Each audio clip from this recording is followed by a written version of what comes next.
নেতাদেরকে বলবো, সমস্ত পলিটিক্যাল পার্টিদেরকে বলবো, আমাদেরকে ভাগ করবে না। প্রথম পরিচয় হচ্ছে আমরা ভারতীয়, তারপরে আমরা সবাই। 7ই মে আমাদের এখানে নির্বাচন। যদি আপনাদের মনে হয় কি আমাদের দল সত্যি বাংলার মানুষকে নিয়ে ভেবেছে, দক্ষিণ বাংলার মানুষকে নিয়ে ভেবেছে, এটা পরিষ্কার আপনাদের চোখের সামনে।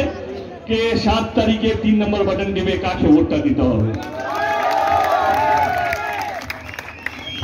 অসংখ্য ধন্যবাদ। আপনারা অনেক গরম কে কি বলবো না ভেবে এতক্ষণ সময় দিয়েছেন আমাকে। ভালো থাকবেন, ভালো থাকবেন। এবং একটাই কথা বলবো, ভাববেন আপনারা যে কোনো দলের সমর্থক হতে পারেন, আমার তাদের সত্যি কিছু বলার নেই, কিন্তু আপনার দল যদি ধর্ম নিয়ে রাজনীতি করে তাদেরকে বলবেন আমার ধর্ম নিয়ে পেট চলে না, সংসার চলে না।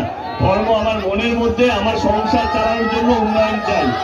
তো 7ই মে নির্বাচন, সকাল সকাল গিয়ে ভোট দেবেন এবং শান্তিতে থাকবেন, ভালো থাকবেন। আবার শীঘ্রই দেখা হবে। বন্দে বন্দে বন্দে। ভালো থাকবেন, খুশি দেখা হবে। Thank you so